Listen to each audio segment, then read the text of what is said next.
Today we're going to be looking at my top 5 favorite free plugins that I use for a professional sounding mix. So again, just to clarify, all of these are free, you don't have to pay for them, I'll leave the links for them in the description, and let's get into it. So we're starting off with a plugin called the ZL Equalizer. So this is an EQ plugin and is basically just a Temu version of the FabFilter Pro Q4, but it honestly does like 95% of what that plugin can do, and it's completely free. So let's check it out and see how it sounds. Alright, so I've got it open here on a track that I've done. It's just an idea, so nothing serious, but I'll play the track through for you just so you can hear it to start with.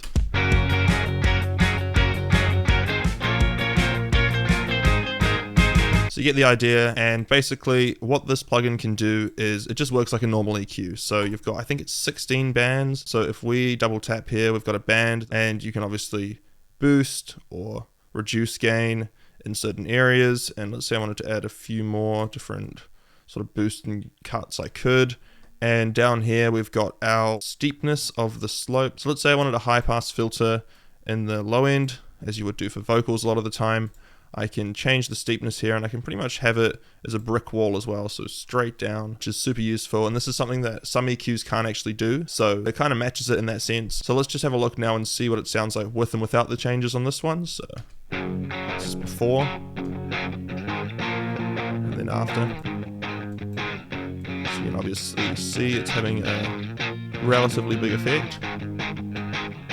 And lastly, of course, you can change sort of the Q factor, so how wide this sort of cut or boost is with this button here. So again, just like the FabFilter Pro Q4. And one of the coolest things about this that pretty much every free EQ that I've come across doesn't have is dynamic EQ. So what we can do is if we press this button down here, we can turn this into a dynamic EQ, where the amount of signal that's being boosted or cut is relative to how much is coming through. So essentially it's changing dynamically depending on how much frequency information is coming through at that point. So we can see here as an example, I've sort of got this dynamic point here, and this is our kind of default boost. So basically as the signal increases, it's going to drop down a little bit more to keep it more consistent. But at those points where there's less of this sort of frequency range in the 2 to 5K range, it's going to boost it a bit more. So let's just see how that sounds.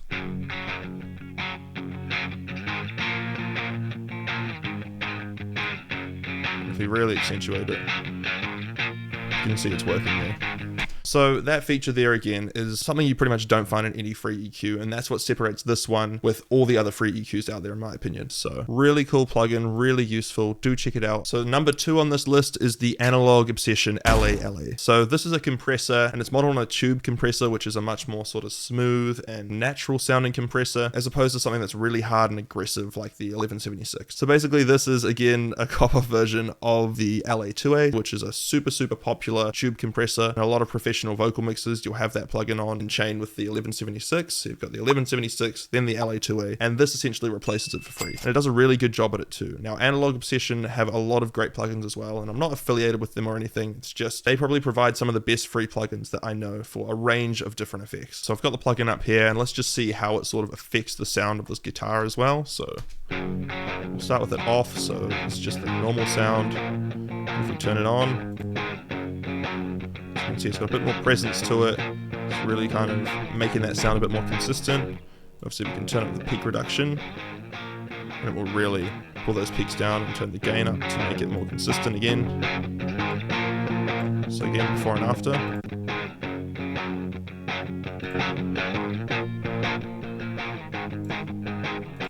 You get the idea. And obviously we want to turn the gain down to make it consistent with the gain before, so we're not hearing a sort of bias come through from having the gain higher, because naturally our ears tend to like things that are louder anyway. So don't be fooled just by having the gain louder thinking, oh, it's suddenly working way better. And you can sort of play around with the EQ at these different settings, which is super useful. Then lastly, we've got the mix percentage or ratio here. If we want to have more of the original sound coming through, we can turn it down to say 20%.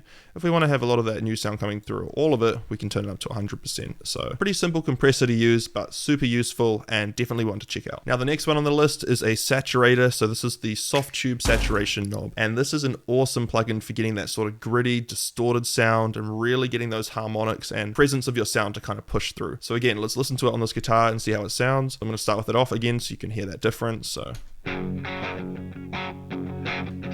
turn it on and start turning it up, see this more presence coming through. And let's say again we've got that bias from the saturation adding more gain and making it too loud. We can press this button here, which is the input button, and what that's going to do is gain match so we can hear a fair comparison. So we'll start with it off and then we'll turn it back on. So You can see there's a bit of a gain difference if we turned it up here. If we press input, well, it's matching pretty much the same output level and compensating. So it's super useful for hearing the difference. So let's just listen again, hear it repeat, and then turn it off.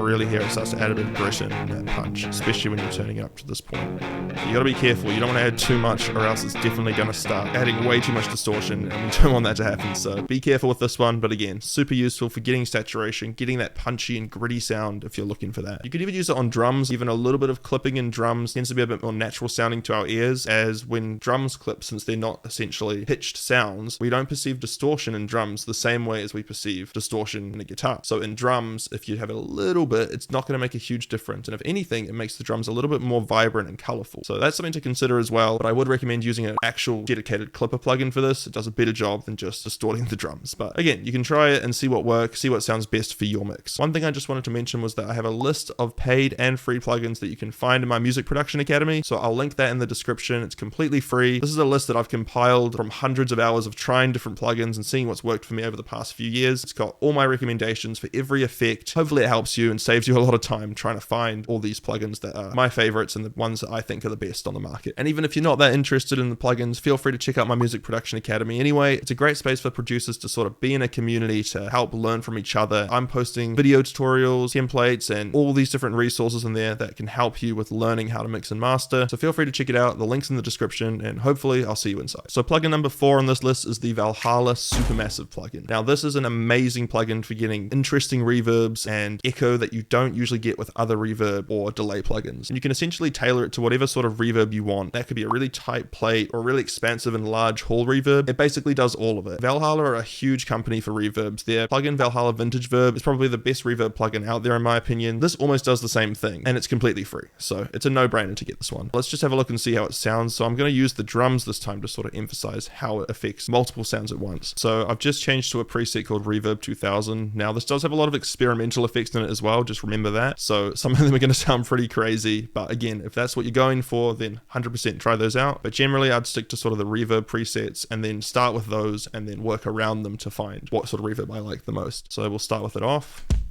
and then we'll turn it on.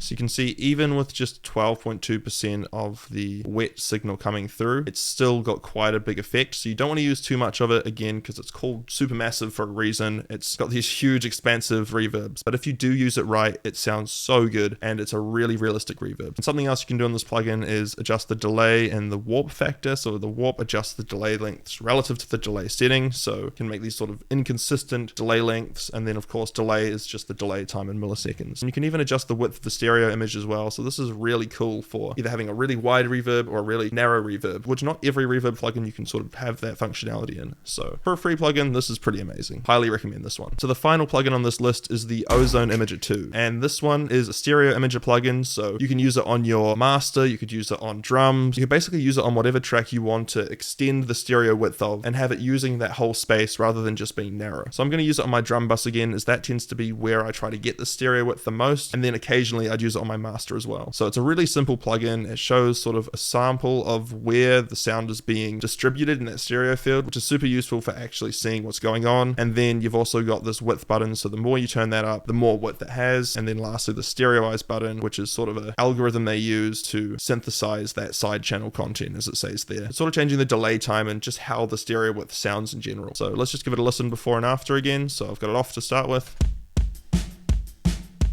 If we turn it on, so at the moment you can see it's doing nothing, but if we turn that width up, if you've got headphones on, you can definitely hear this.